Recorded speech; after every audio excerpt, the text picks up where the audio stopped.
नमस्कार, मैं हूं के निश्चल और आप सभी का हमारे YouTube चैनल नवनीत ऑफिशियल में स्वागत है। दोस्तों, आज हम समानांतर श्रेणी के बारे में चर्चा करने को तैयार हैं। हम इस वीडियो में बात करेंगे कि समानांतर श्रेणी किसे कहते हैं, ये कैसे बना, कैसे किसी के मन में विचार आया कि समानांतर श्रेणी भी होना चाहिए और इसका समानांतर श्रेणी नाम क्यों पड़ा, ये भी मैं आपको बतलाऊंगा। इसकी पूरी बेसिक थ्योरी और फॉर्मूला आपको बतलाऊंगा। तो दोस्तों, मैं इस वीडियो में आज आपको ये सारी बातें बतलाने वाला हूं। अगर आप मेरे चैनल पे नए हैं तो मेरे चैनल को सब्सक्राइब कीजिए, वीडियो पसंद आए तो लाइक कीजिए और दोस्तों को शेयर कीजिए। तो चलिए मैं इस वीडियो को शुरू करता हूं। तो ये वीडियो है अर्थमेटिक प्रोग्रेशन के बारे में। अर्थमेटिक प्रोग्रेशन को ही हिंदी में समानांतर श्रेणी कहते हैं। क्या? समानांतर श्रेणी। लेकिन श्रेणी बोलने में टप लगता है किसी को।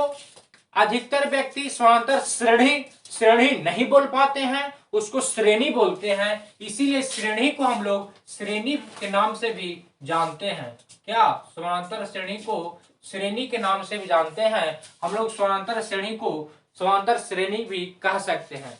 दोस्तों, ये जो अर्थमेटिक है, अर्थमेटिक प्रोग्रेशन है, वो कैसे किसी के मन में विचार आया, अब मैं ये आपको बतलाता हूं। अगर आप कहीं भी बैठेंगे और अपने सराउंडिंग में देखेंगे, यानी बैठकर शांति से बैठिए और अपने चारों तरफ देखिए, बहुत से ऐसी बातें होंगी जो समानांतर श्रेणी में होगा। जैसे जब आप बैठेंगे तो मान के चलिए कि आपके सामने कोई ईंट का दीवार होगा, तो एक ईंट पे एक ईंट, एक ईंट पे एक ईंट ऐसे दिया हुआ धीरे धीरे ऊंचा जाएगा। जब आप उसको गौर करेंगे तो जो ईंट की जो चौड़ाई है वो निश्चित है। ईंट की चौड़ाई निश्चित है, कहने का मतलब कि उसका चौड़ाई 3 इंच होता है। ईंट का चौड़ाई जनरली 3 इंच होता है।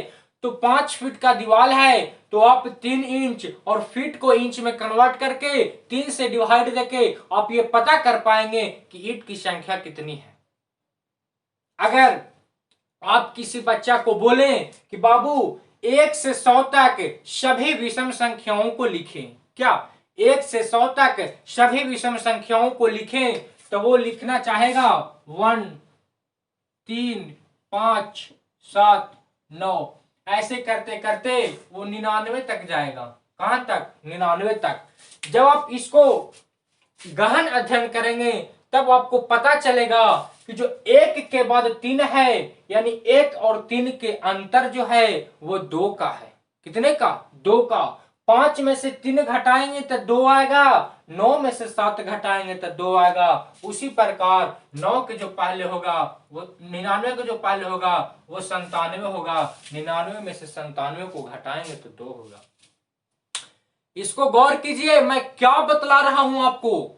जो आप फिर अगला क्वेश्चन होगा कि आप किसी बच्चे को बोले कि बाबू ऐसा नंबर लिखो कि वो सम संख्याएं हो। क्या हो? सम संख्याएं हो, यानी 1 से 100 तक के बीच में सभी सम संख्याओं को लिखे।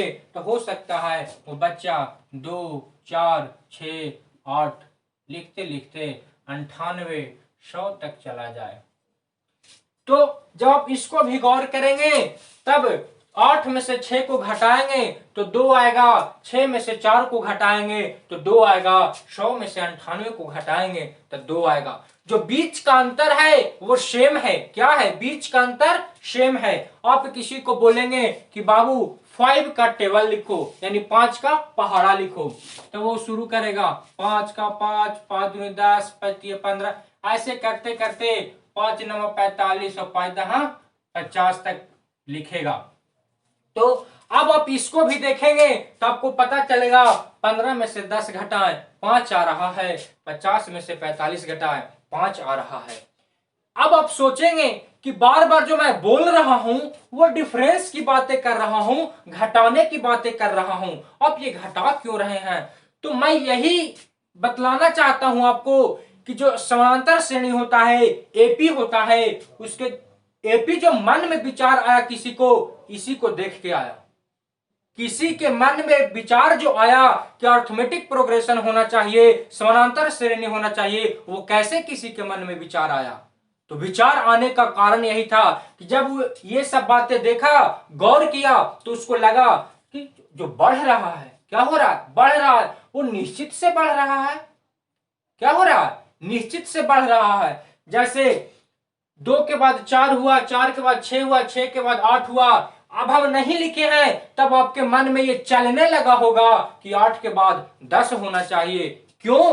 क्योंकि 8 में से 6 को घटा रहे हैं तो 2 आ रहा है, 6 में से 4 को घटा रहे हैं तो 2 आ रहा है, 100 में से 98 को घटा रहे हैं तो 2 आ रहा है। यानी जो अंतर है वो क्या है? सेम है। अंतर क्या है? सेम है। इसी को, यही सब बातें, इन्हीं बातों से जब कोई अध्ययन करने लगा, ये सब बातों पे गौर करने लगा, तो उसके दिमाग में बातें चलने लगी और वो सोचा कि इसको क्यों ना एक नाम रख के, एक पार्ट्स बना के, मैथमेटिक्स का पार्ट्स बना के इसको अध्ययन किया जाए। तो वहीं से शुरू हुआ और किसी के मन में अर्थमेटिक प्रोग्रेशन का नाम आया, समानांतर श्रेणी का नाम आया और वहीं से समानांतर श्रेणी शुरू हुआ। अब आप कहेंगे कि समानांतर श्रेणी क्या है? आप कहेंगे ना कि समानांतर श्रेणी क्या है या समानांतर श्रेणी किसे कहते हैं? तो मैं आपको बतलाना चाहता हूं, जो समानांतर श्रेणी है, क्या है? समानांतर श्रेणी यदि किसी अनुक्रम के पद किसी विशेष शर्तों के अंतर्गत लिखे जाते हो। मैं क्या समानांतर श्रेणी का परिभाषा बोल रहा हूं, कह रहा है कि यदि किसी अनुक्रम के पद किसी विशेष शर्तों के अंतर्गत लिखे जाते हो, तब अनुक्रम को श्रेणी कहते हैं। और यहां हम एक विशेष प्रकार के श्रेणी का अध्ययन करेंगे जिसे समानांतर श्रेणी कहेंगे। क्या कह रहा है कि यदि किसी अनुक्रम के पद किसी विशेष शर्तों के अंतर्गत लिखे जाते हो। अब कहिएगा कि आपने तो ये नहीं बताया कि अनुक्रम क्या है।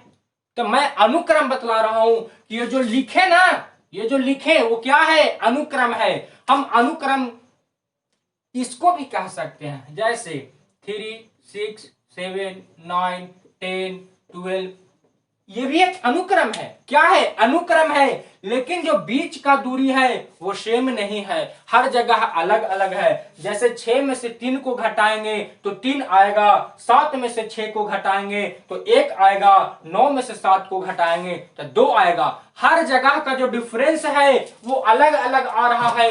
क्या है? डिफरेंस अलग अलग है। तब हम लोग इसको समानांतर श्रेणी नहीं कहेंगे।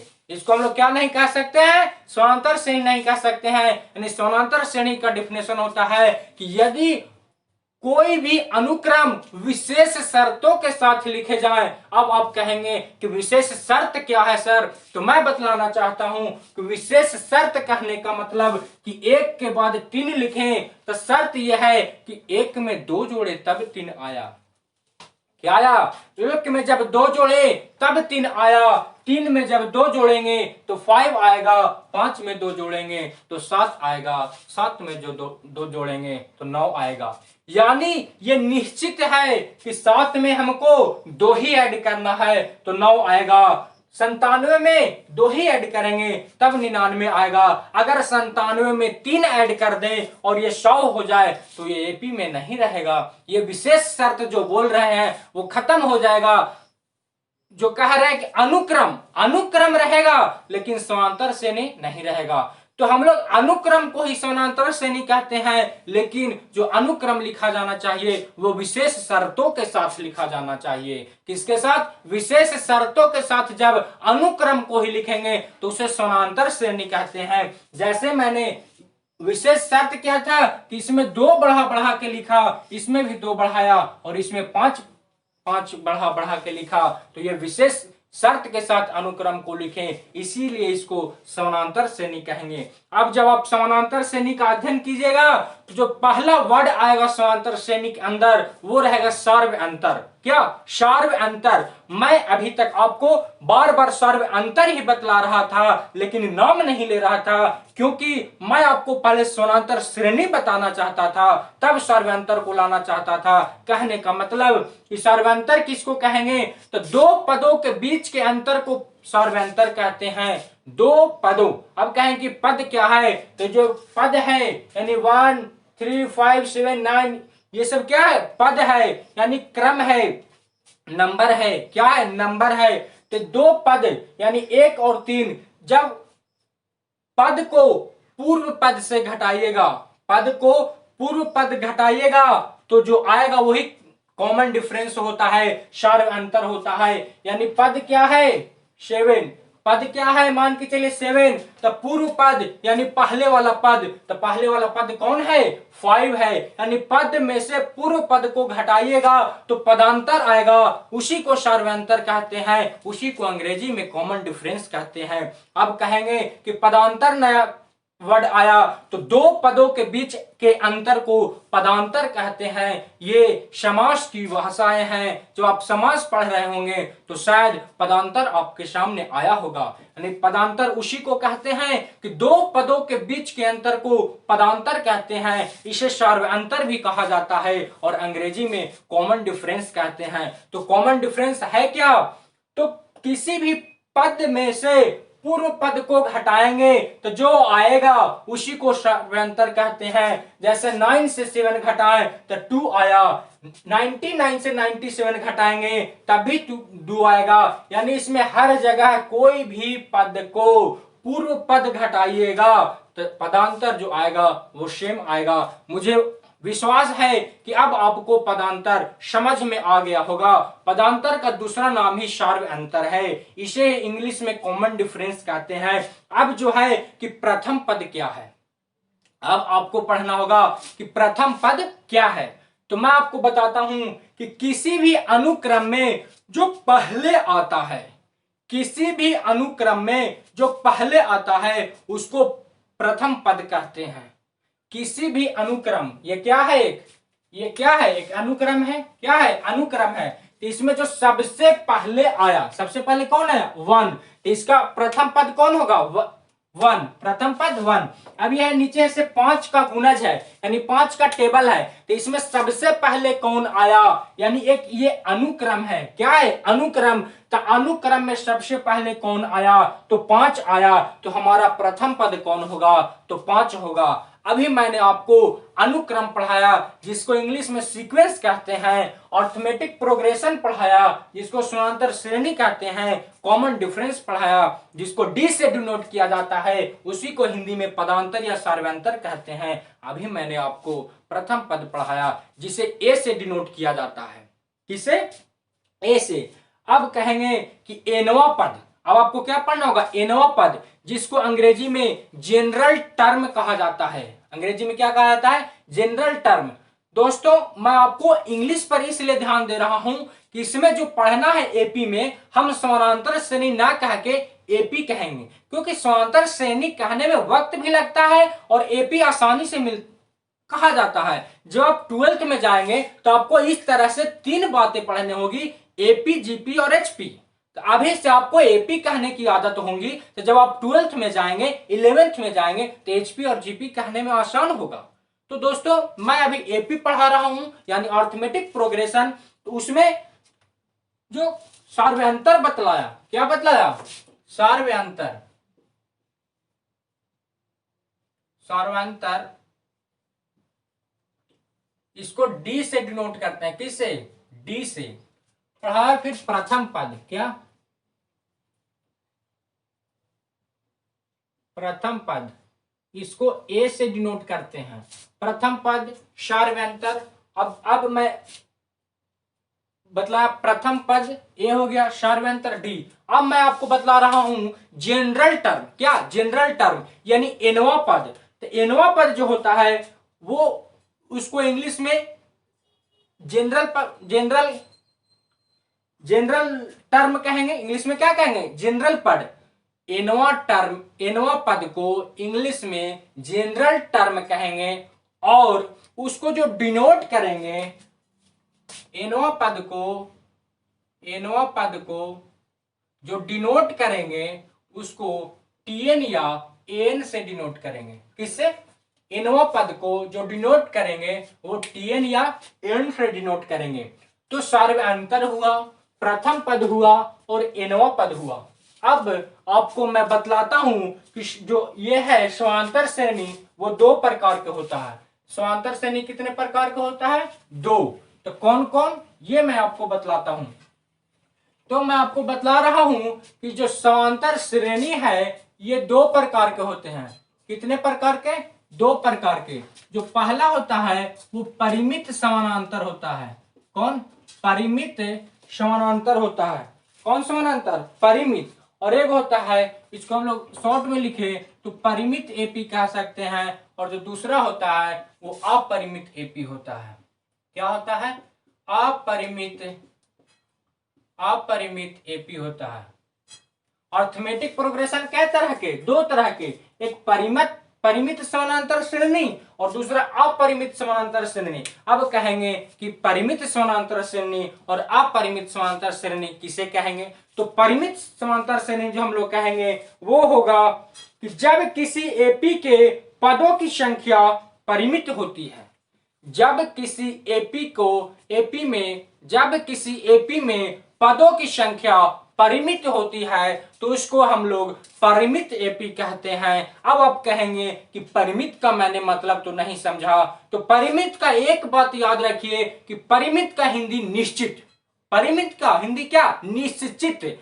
यानी कहने का मतलब कि परिमित एपी उसी को कहेंगे जिसका पद क्या होता है? परिमित होता है। कहने का मतलब निश्चित होता है।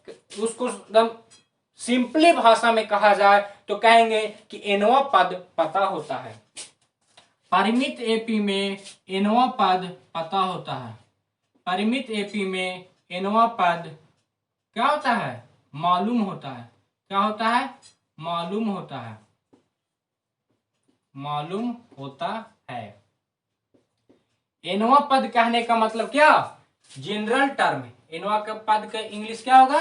General term. GENERL। General term. General term. परिमित एपी मैं आपको बतला रहा हूं कि परिमित एपी कहेंगे किसको?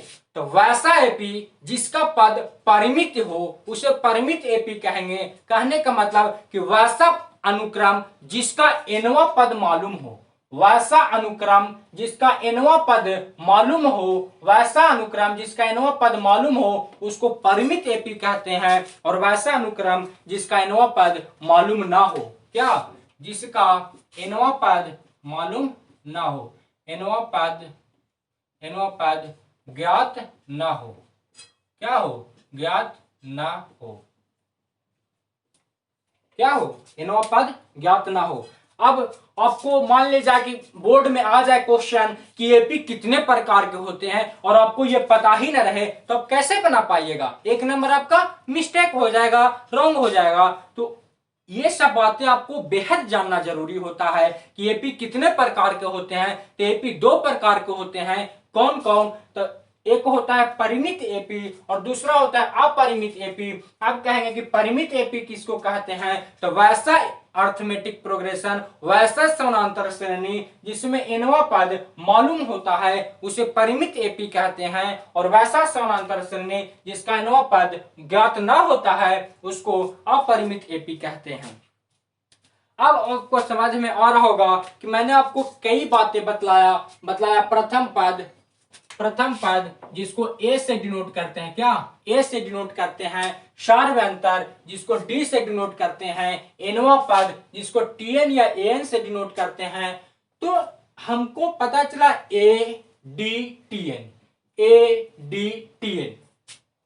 अब एक होता है नंबर ऑफ टर्म। वो क्या होगा? नंबर ऑफ एन से एक वर्ड आएगा एन, जिसको हम लोग लिखते हैं number of term. Number of term. अब किस टर्म की बात कर रहे हैं? जैसे मैंने एक अनुक्रम लिखा था 5, 10, 15, 20, 25, 30, ऐसे करते करते कहा 45, 50 तक चला जाएगा। तो इसमें है कि कई टर्म है। इसमें कितने टर्म है? 10। क्योंकि हमको पता है कि जो गुणज होता है, पहाड़ा होता है, वो क्या 5 से शुरू होकर 50 तक जाता है, तो पता है टर्म। लेकिन कहेगा कि आप 8वां टर्म बतलाइए। क्या? 8वां टर्म बतलाइए। यही एन का मान क्या हो जाएगा? जिस टर्म की बात किया जाए वो टर्म हो जाएगा एन बराबर 8। अब आपको 4 चीजें मैंने आपको बतलाई जो एक्सरसाइज में यूज होने वाला है। पहला प्रथम पद जिसको ए से डिनोट करेंगे। दूसरा सार्वंतर जिसको डी से डिनोट करेंगे, और एनवा टर्म, एनवा पद जिसको टीएन या एन से लिखेंगे, इंग्लिश में इसको जनरल टर्म कहते हैं, और एक एनो एन यानी नंबर ऑफ टर्म। तो चार चीजें से एक्सरसाइज को सोल्व किया जा सकता है। आगे जो फॉर्मूला है वो मैं अब आपको बतलाता हूं। तो जो फॉर्मूला है वो दो प्रकार के फॉर्मूला हैं जो आपको काम देने वाले हैं। दो प्रकार के फॉर्मूला, कितने प्रकार के? दो प्रकार के। एक है टीएन निकालने का यानी एनओ पद निकालने का, और एक है एनओ सभी पदों का योग के निकालने का। क्या? सभी पदों का योग। तो कह देगा कि पांचवा पद निकालिए, कोई अनुक्रम दे दिया, बोला पांचवा टर्म निकालिए, छठा टर्म निकालिए, सातवां टर्म निकालिए, तो उसका फॉर्मूला मैं बतला रहा हूं कि उसको टीएन लिखते हैं। क्या लिखते थे? टीएन। तो टीएन बराबर होता है A plus N minus one into D. क्या? ए टीएन बराबर A plus N minus one into D, जहां टीएन है एनवा टर्म यानी जनरल टर्म यानी एनवा पद, ए है प्रथम पद, ये क्या है? प्रथम पद, और एन है नंबर ऑफ टर्म, और डी है कॉमन डिफरेंस सार्वंतर। टीएन है जनरल टर्म यानी एनवा पद, ए है प्रथम पद, एन है नंबर ऑफ टर्म यानी किस पद का आप बात कर रहे हैं, और डी है कॉमन डिफरेंस सार्वंतर।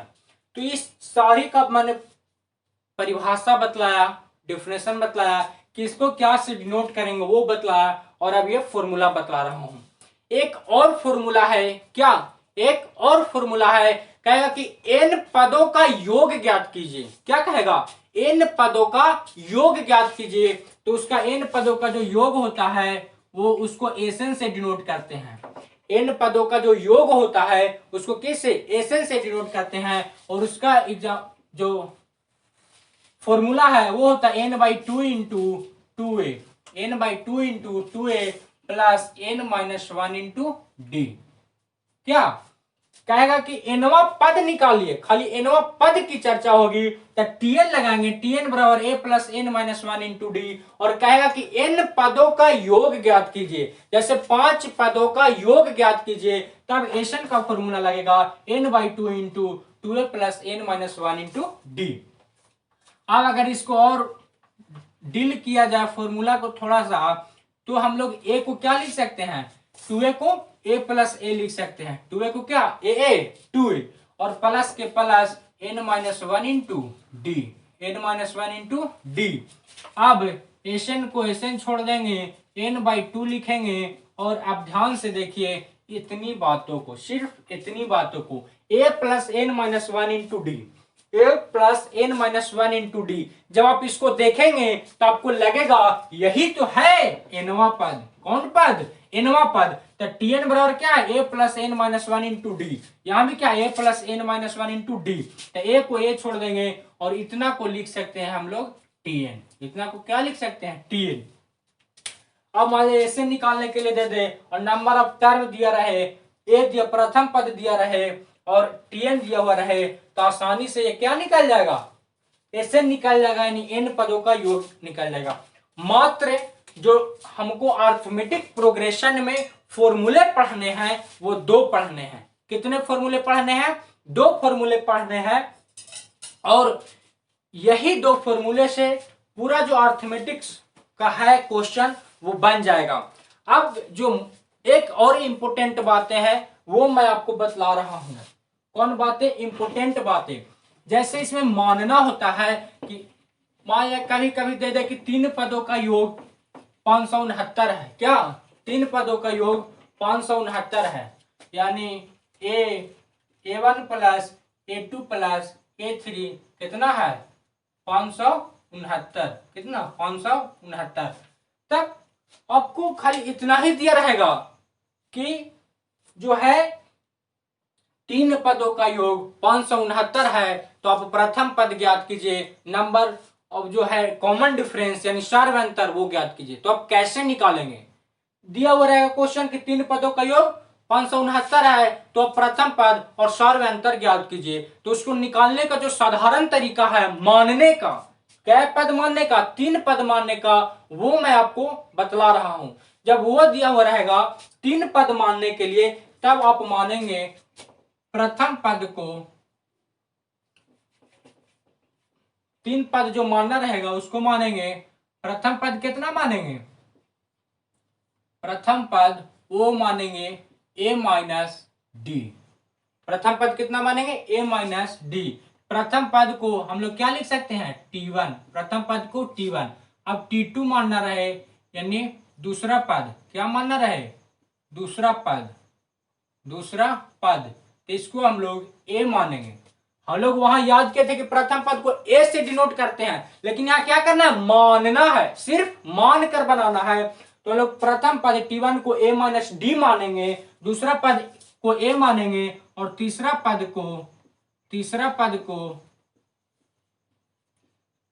पद को हम लोग a प्लस डी मानेंगे। कौन मानेंगे? जब 3 पदों की चर्चा होगी और हमें उसको मानने की जरूरत होगी, तब हम लोग प्रथम पद को a माइनस डी मानेंगे, दूसरा पद को a मानेंगे, और तीसरा पद को a प्लस डी मानेंगे। और जब 4 पदों की जरूरत होगी, कई पदों की? 4 पदों की। मान लिया जाए दे देगा कि 4 पदों का योग 52 है। कितना है? 4 पदों का योग 52 है। क्या दे देगा?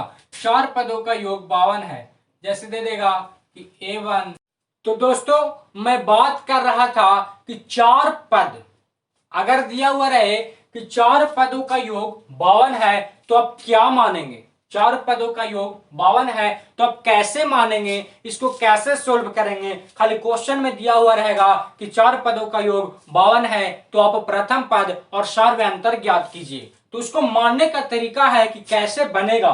तो प्रथम पद को हम लोग a माइनस 3d मानेंगे, a माइनस 3d मानेंगे, और दूसरा पद को a माइनस डी मानेंगे, a माइनस डी, और तीसरा पद को a प्लस डी मानेंगे, और चौथा पद को यानी टर्म 4 को, चौथा पद, कौन पद? चौथा पद को हम लोग a प्लस 3d मानेंगे। कौन? a plus 3d। यानी कहने का मतलब कि जो टर्म है, पद है, वो कहेगा 4 वो मानने की कभी भी जरूरत हो अर्थमेटिक प्रोग्रेशन में, तब आप उसको आसानी से बनाने के लिए प्रथम पद को a माइनस 3d मानिए, दूसरा पद को a माइनस डी मानिए, तीसरा पद को a प्लस डी, और चौथा पद को a प्लस 3d। तो ये सारी बातें जो थी वो कंप्लीट थ्योरी हुई अर्थमेटिक प्रोग्रेशन के। मुझे उम्मीद है कि आप ये सारे बातों को जानकर, समझकर, सोचकर पूरे अर्थमेटिक को आप बना पाए, ऐसा मुझे उम्मीद है। इसमें समानांतर श्रेणी मैंने आपको बतलाया वो कितने प्रकार के होते हैं ये बतलाया, और मैंने बतलाया कि पहला पद को क्या कहते हैं, क्या मानेंगे, दूसरा पद, तीसरा पद, चौथा पद, nवा पद बतलाया, n पदों का योग बतलाया, नंबर ऑफ टर्म बतलाया, सार्वयांतर बतलाया। ये सारी सवालों का जवाब मैंने आपको दिया। दोस्तों मुझे आशा है कि ये वीडियो आपको पसंद आएगी, आप समझ पाएंगे। तो ऐसे ही वीडियो को पाने के लिए हमारे चैनल को सब्सक्राइब करें, वीडियो को लाइक करें और दोस्तों को शेयर करें। तब तक के लिए नमस्कार।